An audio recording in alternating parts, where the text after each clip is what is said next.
so this is what we call the general journal. In general journal, we have 5 basic parts. We have the year, the month, and the day, together with the particulars, folio, the debit side, and the credit side. Just like what I've said, during the second quarter and the third quarter, we are having the prerequisite from one topic to another.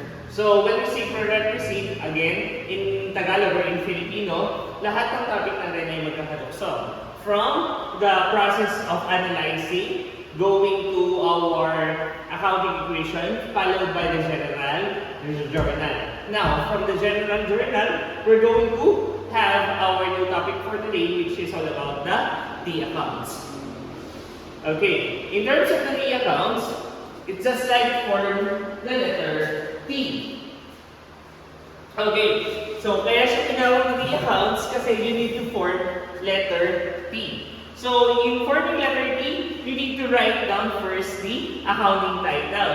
You need to write down first, for example, we have cash at the upper level together with the accounting number. So, again, we have two sides.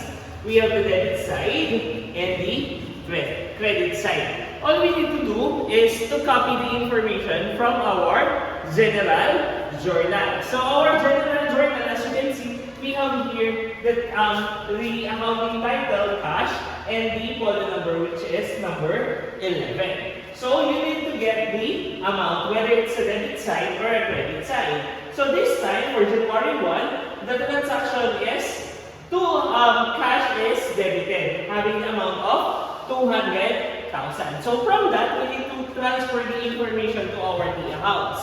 So you need to write down the peso sign together with the amount 200,000. And on the other side, you need to write down the date when that transaction happened. So for example, that is January 1. So that January 1. Next, you need to look for the second accounting title kung meron pa ba kayo nakikita na cash sa ating general journal.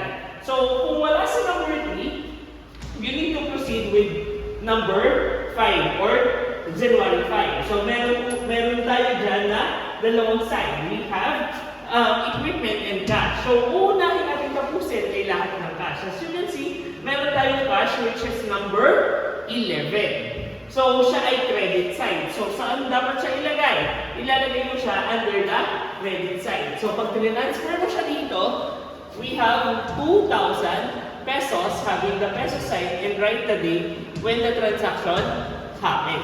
So, January 5. So, tingnan mo ulit sa general journal.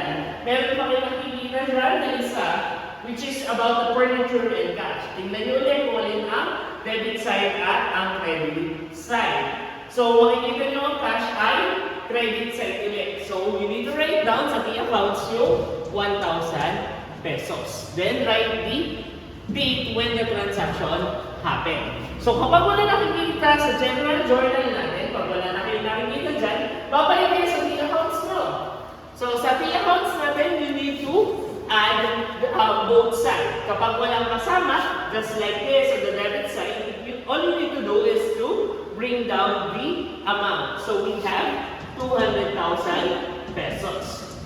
And on the other side, 2,000 plus 1,000 is equals to 3,000 pesos. So from that, we have the debit side of 200,000 and the credit side of 3,000. Now, deduct the highest to the lowest. 200 minus 3,000. We have the total amount of 197,000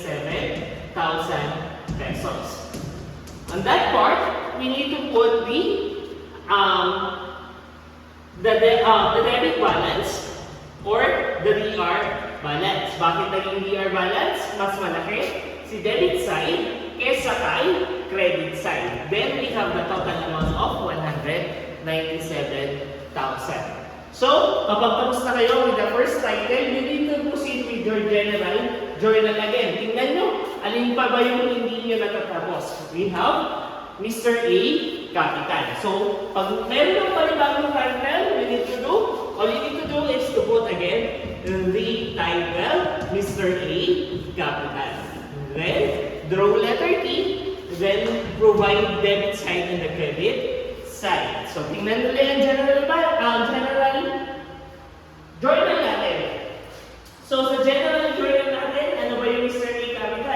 Debit ba siya or credit side? So this time, siya ay credit side. So ilalagay mo yung credit side under, yung amount under the credit side having 200,000 pesos. Again, kapag wala ng kadukso, pag wala na siyang kasama dun sa general journal natin, ang gagawin mo is to bring down the total amount. Then, all you need to do is to repeat once again the total amount. So, 2 beses mo siya uulitin. Then, put the double rule, meaning the answer is final. Okay, third one. Pag may pangatlo na po ba tayo? So, sa third natin, meron kayo na panibagong title na nakita, which is equipment. So, under the equipment, ang gagawin nyo, again, proceed with your trial RT accounts. So, susulat natin yung word ni equipment, putting the accounting title together with the accounting number. So, we have on our general journal, meron tayong 5,000 pesos. Again, lalagay nyo ng lahat na date. Kung kailan nangyari yung transaction. So, nakita nyo, meron sa 3, meron sa January 3, meron din sa January 5 na ang amount ay 2,000. So, this time, kapag may kasama, all you need to do is to add 5,000 plus 2,000 is equals to 7,000 pesos.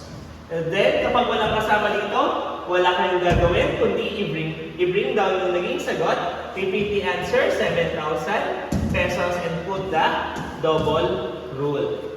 Now, paano naman po kapag ang sumunod ay magkaiba or isa rin lang under the credit side. So, for example, accounts payable. So, sa accounts payable natin, lalagay nyo lang ulit ng side, whether it's a debit side or a credit side. So, titingnan nyo kung ang sagot natin ay tama o mali.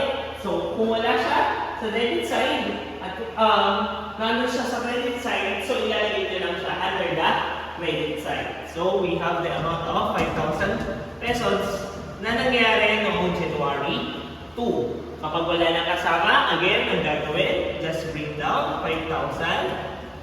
Repeat the answer, 5,000 also. Then put double rule. So, ano ilalagay? Siya ay nasa CR, mas malaki ang CR kaysa kay DR, lalagay kay CR balance. Dito, mas malaki ang CR, lalagay din CR balance. Pag dito, mas malaki ang DR kaysa kay CR, siya ay DR balance. Kapag 0, wala kayong ilalagay na balances.